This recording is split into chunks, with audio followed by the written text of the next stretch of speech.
markets like Chicago and going to Toronto. He has good principles, and he's lending himself to us with that. That he can pass that on to some of our guys. He's very vocal. He sees the play from a defensive standpoint. He's willing to buy into that side of the basketball. So that's all a plus as we're trying to create something here that we can have fun on both sides of the ball. When I say fun, when I can get them to sell out on defense as well as they are offensively, then the games become a little bit more fun for us. They're going to still be intense and all the drama that goes with an NBA game. But if they can get to the point where they can win games, close out games, or stay in games tight to have a chance to win them with their offense, but their defense got to be in that position. So I've obviously got James and a lot of other small forwards. Can you talk a little bit about that competition?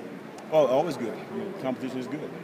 We don't have any locked-in all-stars here or all-pros, anything like that. We have guys who are trying to find their way. How can they become winners like all these other great players in our league?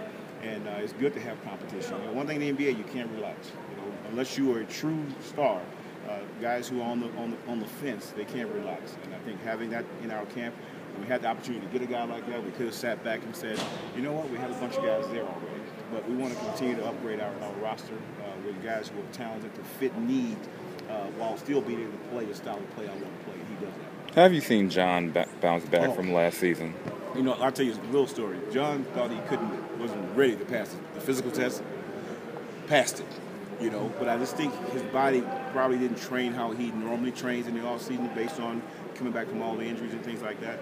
But he got out there and showed that he's a pro, pushed himself through it, and did a great job. In camp so far, with 2 days and only 1 day of live action, he looked pretty good out here on the floor.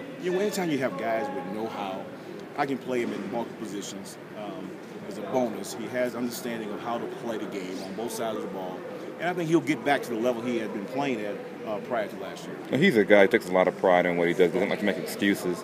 And even with the hip last year, he didn't. It's not like he won't say that's part of the reason why he struggled. When you look back and how he kind of played, especially off the bench for you, do you think that hip was bothering him more? Without a question, because you saw him years before, and you saw the things that he was able to do. He won't lend himself to that, but he was able to do certain things that you knew, like, why is this guy not doing this, And surely he's not going to use that as an excuse as a veteran. He's going to fight through it until his body just says, I can't do it, and he eventually reached that point last year.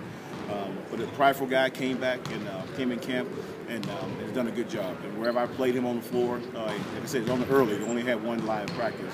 He's been productive in that one area on the floor that he's been able to play out there.